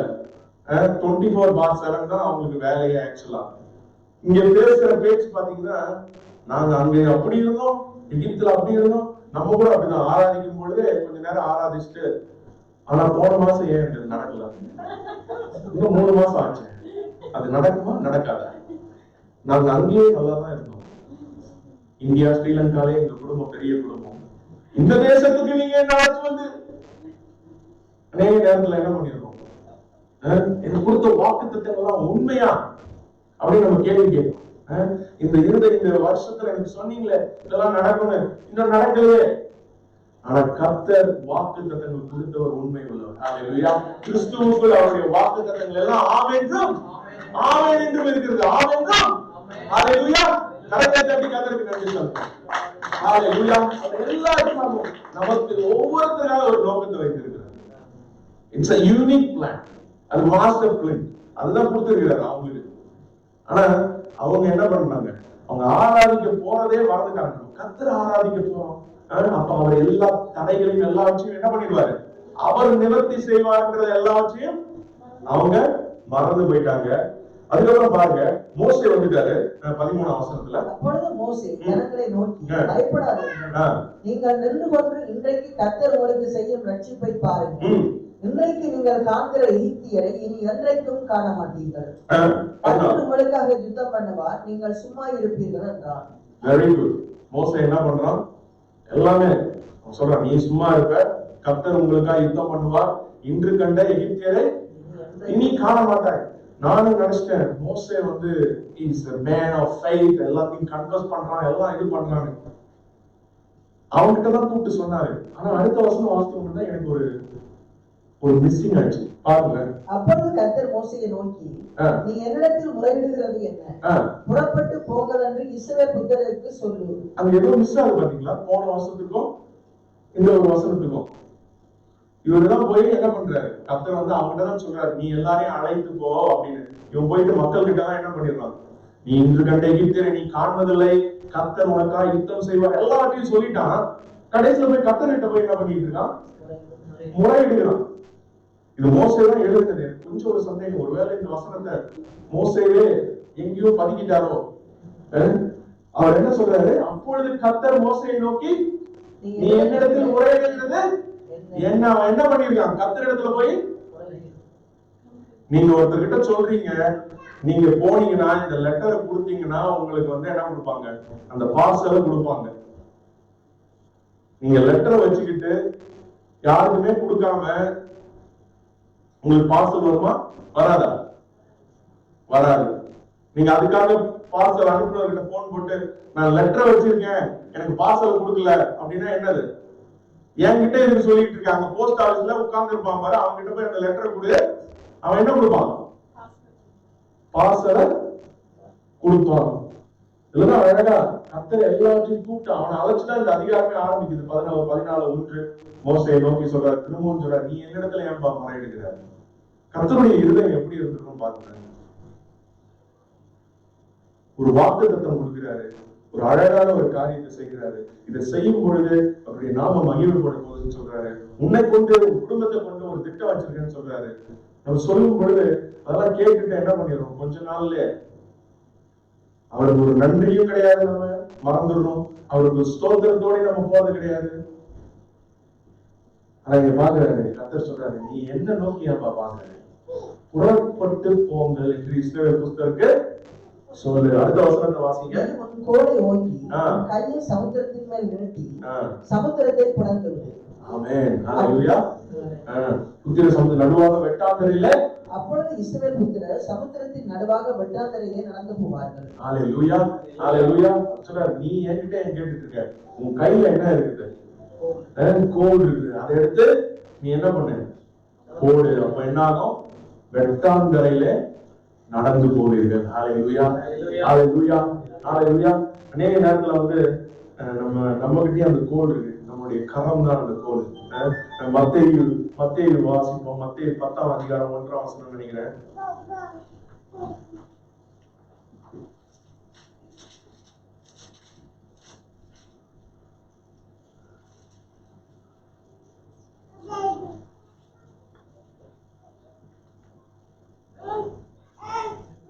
மத்தேயு 10:1. அப்பொழுது அவர் தம்முடைய 12 சீஷர்களையும் தம்மிடத்தில் வரவழைத்து அசுத்த ஆவிகளை துரத்தவும் சகல வியாதிகளையும் சகல நோய்களையும் நீக்கவும் அவர்களுக்கு அதிகாரம் கொடுத்தார். 8ஆம் வசனம் வாசிங்க. வியாதி உள்ளவர்களை சுத்தமாக்குங்கள், குஷ்டரோகிகளை சுத்தம் பண்ணுங்கள், மரித்தோரை எழுப்புங்கள், பிசாசுகளை துரத்துங்கள், இலவசமாய் பெற்றீர்கள், இலவசமாய் கொடுங்கள். ஹalleluya. இந்த இடத்துல நமக்கும் சில அதிகாரங்கள் கொடுத்திருக்காரு. நம்ம கையிலேயே அந்த கோல் இருக்குது. ஹalleluya. நம்ம கையில அந்த கோல் இருக்குது. ஹalleluya. ஹalleluya. அன்னைக்கு ரவி ஒரு சாட்சி அழகா சொன்னார், கை வைத்து ஜெபிக்கும் பொழுது கர்த்தர் அற்புதத்தை செய்தார். ஆமென். ஹalleluya. இந்த நேரத்துல கர்த்தர் அற்புதத்தை செய்ய காத்துக் கொண்டிருக்கிறார். நம்ம போய் கர்த்தர் இடத்துல முறையிட தேவையில்லை. அவர் அதிகாரத்தை கொடுக்கிறார். நீ போய் உனக்கு கொடுத்த வேலையை செய், நீ கையை வை. அவர் சொல்றார், சீஷர்களை நோக்கி அழைத்து அசுத்த ஆவிகளை துரத்தவும் சகல வியாதிகளை, அதுல எக்ஸ்க்ளூடிங் கேன்சர் போட்டிருக்கா? உங்க பைபிள் எப்படி போட்டிருக்கு பாருங்க ஒரு வாட்டி நல்லா. சகல வியாதிகள்னா என்ன அர்த்தம்? எல்லாமே ஒன்றை தவறையா? உங்க மூட்டு வலியை தவறையா? அந்த பரம்பரை வியாதியை தவறையா? சகல வியாதிகள். ஆமென். ஹalleluya. நோய்களையும் நீக்கும்படியாக சகல நோய்களும் உங்களுக்கு அவர் என்ன கொடுத்திருக்கிறார்? அதிகாரம் கொடுத்திருக்கிறார். ஹalleluya. குஷ்டரோகிகளை சுத்தம் பண்ணுங்கள், மரித்தோரை எழுப்புங்கள், பிசாசை துரத்துங்கள், இலவசமாய் பெற்றீர்கள், இலவசமாய் கொடுங்கள். ஹalleluya. அவ்வளவு பெரிய ஒரு அதிகாரத்தை கொடுத்திருக்கிறார் கர்த்தர். ஆமென். ஹalleluya. இந்த இடத்துல நம்ம பார்க்கணும். இதுக்கப்புறம் உங்களுக்கு வந்த கதை எல்லாருக்கும் தெரிஞ்ச கதை. அப்புறம் என்ன ஆச்சுன்னு யாருக்காவது தெரியாம இருக்கா? அதுக்கப்புறம் என்ன ஆச்சு? மோசே போனாங்க வனாந்திரத்துல. அப்புறம் என்ன ஆயிடுச்சு? பார்வோன் சேனைகள் ரதங்கள் எல்லாம் மூழ்கடிக்கப்பட்டன. இப்ப தெரியுதா அவங்க எதற்காக போனார்கள்? கர்த்தரை ஆராதனை செய்யும்படியாய் போனாங்க. ஆனா அந்த தேசத்துல அவர் என்ன பண்ணாரு? பாலும் தேனும் உள்ள தேசத்திலே அவர்களை ஆராதனை செய்யும்படியாக கர்த்தர் அழைத்து வந்தார். அதற்கு தடையா இருக்கிற இரும்பு ராஜாக்களை இரும்பு சங்கிலிகளால் கட்டி அந்த செங்கடல்ல போட்டார். கர்த்தருக்கு கரங்களை கட்டி நன்றி சொல்றோம். ஹalleluya. ஹalleluya. ஏன்னா துதியோடு செய்யும் பொழுது கர்த்தர் அதை செய்கிறார். 4 காரியங்கள் நான் வைத்திருந்தேன். இன்னும் ஒரு காரியத்தை மாத்திரம் பார்த்துட்டு நம்ம முடிப்போம். அப்போஸ்தலர் 16.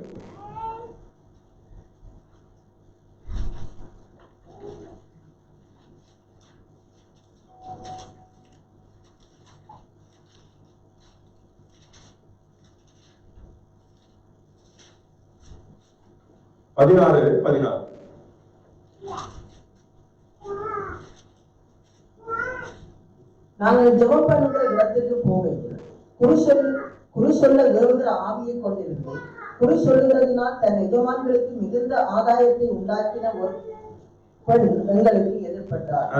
அவர் பவுலையும் எங்களையும் பின்தொடர்ந்து வந்து, இந்த மனுஷன் உன்னதமான தேவனுடைய ஊழியக்காரர், ரட்சிப்பின் வழியை நமக்கு அறிவிக்கிறவர் என்று சத்தமிட்டார். ஹalleluya. எப்படி ஜெபம் பண்றதுக்கு யார் போறா? பவுலும் சீலாவும் போறாங்க. அந்த இடத்துல என்ன ஆகுது? அப்ப வந்து குறி சொல்லுகிற ஏவுகிற ஆவியை கொண்டிருந்த ஒருத்தி அவளை வச்சு ஒரு பிசினஸே பண்ணிருக்காங்க. பாத்தீங்களா? தங்கள் எஜமான்களுக்கு மிகுந்த ஆதாயத்தை உண்டாக்கின ஒரு பெண். என்ன பிசினஸ் தெரியுமா இது? ஜோசியம் பார்க்கிறது. நம்ம கிறிஸ்துவர்கள் பார்க்க மாட்டார்கள், வெளியரங்கமாக உள்ளரங்கமாக அநேகர் பார்ப்பார்கள். இன்னும் ஜோசியம் ஜாதகம் எல்லாம் வீட்டுல எல்லாம் இருக்கும். I'm serious. அப்படி ஒரு பிசினஸ் அங்க அவளை வச்சு என்ன பண்ணிட்டு இருந்தாங்க? ஒரு பெரிய பிசினஸ். இப்போ சிட்னில ஒருத்தர் பிடிச்சாங்க, ஒரு நியூஸ் பார்த்தேன். இது எப்படா இந்த கதைலாம் இங்க வந்துச்சு இந்த தேசத்துல, இவங்களுக்கு எப்படி தெரியும் அப்படின்னு பார்த்தா நம்ம ஆளுங்கதான், வேற யாருமே இல்ல, நம்ம ஆளுங்கதான் தரமான சம்பவத்தை பண்ணியிருக்கிறார்கள். யாரு தயவு லட்சணை இறக்கம் எதுவுமே பார்க்காம வரவன் போறவன் எல்லாரும் ஒரே சாராக ஏமாற்றி எல்லாம் பண்ணியிருக்காங்க. நம்ம ஆளுதான், நம்முடைய கலாச்சாரம் என்று வந்துட்டு எல்லாம் பண்ணிட்டாங்க. நல்ல நாளும் மாட்டிக்கொண்டான். அப்படிப்பட்ட ஒருத்தினா என்ன பண்ணிட்டு இருக்கான்? அவனை வச்சு ஒரு பிசினஸ் பண்ணிட்டான். அப்படிப்பட்ட ஒரு ஆளுதான் என்ன ஆயிடுச்சு? போகையில குறிச்சொல்கிற ஆவி கொண்டிருந்து குறிச்சொல்கிற தன் எஜமான் மிகுந்த ஆதாயத்தை உண்டாக்கின ஒரு பெண் எங்களுக்கு எதிர்பட்டார். எப்பவுமே வந்து பிரச்சனை வந்து நீங்க கத்தருக்காக வேலை செய்யும் போது எதிர்படும். எதுவுமே நடக்காம அப்படியே போனீங்கன்னா நீங்க ஒரு வேலை பிரச்சனையோட நடந்து போயிட்டு இருக்கீங்கன்னு அர்த்தம். நீங்க எதிர் பண்ணும் போது நீங்க கரெக்டான டைரக்ஷன்ல போகும்பொழுதுதான் என்ன ஆகும்? நமக்கு வருவாங்க. நீங்க வந்து ராங்கான இவங்க பண்ணும்போது என்ன ஆயிருக்கு? எங்களுக்கு எதிர்பட்டால் அப்ப என்ன ஆயிடுச்சு? எதிர்தான் போயிட்டு இருந்தாங்க. சாத்தானுக்கு எதிராக இவங்க போயிட்டே நடந்துகிட்டே இருக்காங்க. நாங்க ஒண்ணுமே இல்லை, எல்லாமே அப்படியே போயிட்டே இருந்துச்சுன்னா நீங்க எல்லாம் ஒரே டைரக்ஷன்ல போயிட்டு இருக்கீங்கன்னு அர்த்தம். அந்த அப்படிப்பட்ட பெண் பண்ணும் பொழுது இவன் என்ன பண்றான்? அடுத்த வசனத்தை வாசிங்க. அப்படி அநேக நாள் சென்று கொண்டு வந்தார். ஒரு நாள் இல்ல, அநேக நாள். அவங்கள பத்தி நீங்களே தெரியும். குற்றாலம் எல்லாம் போனீங்கன்னா பின்னாடியே வந்துட்டே இருப்பாங்க. இவனுக்கே ஏதாவது நாங்க உனக்கு பண்ணி கொடுத்துறோம்னு சொல்லியிருப்பாங்க போல இருக்கு. 17வது வசனம் வாசிங்க. அப்படியே 18 அநேக நாள் செய்து கொண்டிருந்தால் பவுல் சினம் கொண்டு திரும்பி பார்த்து, நீ இவளை விட்டு புறப்படும்படி இயேசு கிறிஸ்துவின் நாமத்தினாலே உனக்கு கட்டளை எடுப்பேன் என்று அந்த ஆவி உடனே சொன்னான். அந்நேரமே அது புறப்பட்டு போயிற்று. ஹalleluya, ஹalleluya. இங்க வந்து ஜெபம் கூட அவர் பண்ணல. அவரை வந்து என்ன பண்ணிருப்பாங்கன்னா, இப்போ நம்ம சில சபையெல்லாம் கொண்டு போய் அவரை விட்டுருந்தாங்கன்னா ஒருவேளை அவரை வந்து துரத்திருப்பாங்க. பவுல நீங்க வந்து ஜெபமே பண்ணாம சொல்றீங்க. ஆனா கர்த்தர் கொடுத்த அதிகாரத்துல அவர் செய்தார். ஹalleluya, ஹalleluya. அவர் என்ன சொல்றார்? இயேசு கிறிஸ்துவின் நாமத்தினாலே உனக்கு கட்டளையிடுகிறேன், நீ இவளை விட்டு புறப்படும். இயேசு கிறிஸ்துவினால் சொன்ன உடனே அந்த நேரமே அது என்ன ஆச்சு? புறப்பட்டு போயிடுச்சு. அதிகாரத்தை கொடுத்திருக்கிறார் கர்த்தர் நாலு நாட்கள். ஹalleluya. பிசாசை துரத்தும்படியாய், நோய்களை குணமாக்கும்படியாய் எல்லாம் வச்சு நமக்கு என்ன கொடுத்திருக்கிறார்? அதிகாரத்தை கொடுத்திருக்கிறார். அந்த நேரமே போயிடுச்சு. வாசிங்க. அவருடைய எஜமான்கள் தங்கள் ஆதாயத்தின் நம்பிக்கை அற்று போயிற்று என்று கண்டு பவுலையும் சீலாவையும் பிடித்து சந்தை வழியிலுள்ள அதிகாரிகளிடத்தில் எடுத்துக் கொண்டு போனார்கள். அவருடைய எஜமான்கள் இது வந்து அவர் வந்து வெறும் சோல் ட்ரேடர் கிடையாது போல. டாக்ஸ் ஆபீஸ்ல இருக்கவங்களுக்கு தெரியும். இது வந்து என்னது? 2-3 பிசினஸ் சேர்ந்து பண்ணியிருக்காங்க. இந்த பிசினஸ் ஒரு ஆள் கிடையாது, 2 பேர் ஓனர்ஸ் இருந்திருக்காங்க. அதனால இந்த owners of the slave girl ஒரு எஜமான்கள். அப்ப எவ்வளவு ஆதாயத்தை படுத்திருப்பாங்க பாத்தீங்களா? இவங்களை வைத்து ஒரு பெரிய கூட்டமே என்ன பண்ணிட்டு இருக்கு? பணம் பார்த்திருக்கு, காசு பார்த்திருக்கு, அதை வந்து பயன்படுத்திட்டு இருக்கு. அப்ப என்ன சொன்னாங்க? அவங்க நம்பிக்கை அற்று போய் நான் உலகத்தின் காரியத்துல கை வச்சு நம்ம வந்து இருக்கும் பொழுது ஏதாவது தோல்வி எடுக்க என்ன ஆயிருங்க? நம்பிக்கை அற்று போயிடுவோம். ஆனா நம்ம தேவனை நம்பி எதை செய்தாலும் நம்பிக்கை அற்றவர்களா இருப்போம். ஹalleluya. ஏன்னா நம்முடைய நம்பிக்கை இயேசு மேல இருக்குது. ஹalleluya. அவர் செய்த காரியத்துல இருக்குது. அவர் சிலுவையில நமக்காய் செய்த காரியத்துல நம்மளுடைய நம்பிக்கை இருக்கும் பொழுது உலகத்திலே நடக்கிற எந்த சூழ்நிலையும் பார்த்து நம்ம பயந்து போறது கொஞ்சம் பயப்படாம சொல்லுங்க. நம்ம பயந்து போவது இல்லை. ஹalleluya. ஆனா இங்க அவங்க அதுல வச்ச போது பவுலும் சீலாவும் பிடித்து என்ன பண்ணாங்களாம்? சிறைச்சாலையில போட்டுட்டாங்க. சிறைச்சாலையில என்ன ஆயிடுச்சுன்னா பாருங்களேன், 22ல இருந்து வாசிங்க. அப்பொழுது ஜனங்கள் கூட்டம் கூடி அவர்களுக்கு விரோதமாய் எழும்பினார்கள். அதிகாரிகள் அவர்கள் வஸ்திரங்களை கிழித்து போடவும் அவர்களை அடிக்கவும் சொல்லி அவர்களை அநேக அடி அடித்த பின்பு சிறைச்சாலையிலே வைத்து அவர்களை பத்திரமாய் காக்கும்படி சிறைச்சாலைக்காரனுக்கு கட்டளையிட்டார்கள். போதும். வஸ்திரங்களை கிழித்து, யாரோட வஸ்திரங்களை கிழித்து? பவுலோட வஸ்திரத்தையும் சீலாவுடைய வஸ்திரத்தையும் கிழித்து அவங்க அநேக அடி அடிச்சுட்டு தான் என்ன பண்ணாங்க சிறைச்சாலையில. அப்படிப்பட்ட பவுல் தான் எழுதுனா, அதி சீக்கிரத்தில் நீங்கிவிடும் லேசான உங்களோட உபத்திரம். எப்படிப்பட்ட உபத்திரம் இந்த கேட்டகரியில வருதா? நம்ம ஏற்கனவே போன வாட்டி பார்த்தோம் 2 கொரிந்தியர் 11 அதிகாரத்துல பவுல் பண்ணப்பட்ட உபத்திரங்கள் எல்லாம் பார்த்தா அதெல்லாம் நம்மளால நினைச்சு கூட பார்க்க படிக்கும் பொழுதே என்ன இருக்கு, அவ்வளவு ஒரு பயங்கரமானது. அப்படிப்பட்ட பவுல் அழகா சொல்றான், அதி சீக்கிரத்தில் நீங்கிவிடும். ஏன்னா அவன் பாக்குறது இன்டர்நெட்டிய பாக்குறான். இந்த குறுகிய காலம் நம்ம உலகத்துல இருக்கிறத பாக்குறது இல்லை. அதாவது 100ல 10 எவ்வளோ, 1%. போன வாட்டியே பார்த்தோம். 1000ல 10 இன்னும் கொஞ்சம் கம்மி, 2000ல 10 இன்னும் கொஞ்சம் கம்மி, 10,000ல 10 கண்ணுக்கே தெரியுமா ஒரு புள்ளி மட்டும் வரும், 1 மில்லியன்ல 10. நம்ம இன்டர்நெட் நம்ம தொடர்ந்து கத்தரோடு இருக்க போறோம். இந்த உலகத்துல இருக்கிற பாடுகள் எப்படிப்பட்டதா இருக்கு நம்மளால பார்க்கவே முடியாது. நம்ம ஏன்னா நித்தியத்துக்கும் யார் கூட இருக்க போறோம்? தேவனோட இருக்க போறோம். அந்த நிச்சயத்தை பெற்றவனா இருந்தான் பவுல். அது அவனுக்கு இருக்கும் பொழுது இந்த காரியம் எப்படி இருந்துச்சு? ஒரு சொற்ப காரியமா இருக்கு. அதி சீக்கிரத்தில் நீங்க விட இந்த லேசான உபத்திரம் நம்ம பார்க்கிற விதம் தான் இருக்குது. கர்த்தர் எனக்காய் வானத்தையும் பூமியும் உண்டாக்கின கர்த்தரே எனக்காய் மரித்திருக்கிறார். உங்களுக்காக யாரோ ஒரு மனுஷன் மறிக்கல, வானத்தையும் பூமியும் தம்முடைய வார்த்தையினாலே படைத்த சர்வ வல்லமையுள்ள தேவன் மரித்திருக்கிறார். அவர் மரித்து நம்மளை மீட்டிருக்கிறார். ஒருவேளை ஒரு பலவீனத்துக்காகவோ ஒரு இதுக்காக நம்ம ஜெபம் பண்ணிருக்கலாம், அந்த காரியம் நடக்கலன்னு. அது நடக்கிறது தான் கர்த்தருடைய சித்தம். ஒருவேளை அது நமக்கு கிடைக்காம நமக்கு அதை எப்படி கொண்டு வரணும்னு தெரியாம இருந்து அப்படியே நம்ம மறித்து போனா கூட மிஞ்சி போனா மறித்து தான் போவோம். ஆனா இயேசு இடத்துல போவோம். ஹல்லேலூயா. நம்ம இந்த உலகத்துல இருக்கும் பொழுது வெற்றி தான், மரித்தாலும் வெற்றி தான். ஹல்லேலூயா. சாத்தானால எதுவுமே பண்ண முடியாது. வெற்றி நமக்கு உறுதி. நம்மளுடைய ஜீவியம் வெற்றியிலிருந்து வெற்றி. ஹல்லேலூயா. சாத்தானுக்கு எப்பவுமே தோல்விதான். ஹல்லேலூயா. ஹல்லேலூயா. அதனால சொல்றாங்க, இவ்வளவு கஷ்டப்பட்டாலும் அவன் என்ன பண்றான்? கர்த்தருக்குள் எப்பொழுதுமே மகிழ்ச்சியா இருக்கிறான். அதனாலதான் இந்த பிலிப்பியர்ல பார்க்கிறோம் 4ஆம் அதிகாரம் 4ஆம் வசனம் சொல்லுது, எப்பொழுதும் கர்த்தருக்குள் மகிழ்ச்சியா இருங்க, மகிழ்ந்திருங்க, களி கூறுங்க. மறுபடியும் சொல்றேன், கர்த்தருக்குள் களி கூறுங்க, மகிழ்ச்சியா இருங்கன்னு சொல்றான். சோ இதை நம்ம பார்க்க போறோம். அடுத்த வசனத்தை பாருங்க. அவங்க என்ன பண்ணாங்களா? அவர் இப்படிப்பட்ட கட்டளைகளை பெற்று அவர்களை உட்காவல் அறையிலே அடைத்து அவர்கள் கால்களை தொடுமரத்திலே மாட்டி வைத்தான். நடுராத்திரியிலே தொடுமரத்தை மாட்டி வைத்தான். எப்படி அடிச்சு சமயா அடிச்சு தலையில தொங்க விட்டுருக்கேன்னு நினைக்கிறேன். நீங்க அந்த சமயத்துல என்ன பண்ணிருப்பீங்க? நைட்டு 12 மணிக்கு ஏமா டேய் சம்மாட்டி 2 பேரும் என்ன பண்ணிருப்பாங்க? இந்த ஊருக்கு வர அந்த பொண்ணு போயிட்டே இருந்தா, நீ எதுக்குப்பா இதை நீ சொன்ன, இங்க போகாதன்னு சொன்னல, கேட்டியா? உனக்கு இந்த வேலை வேணுமா?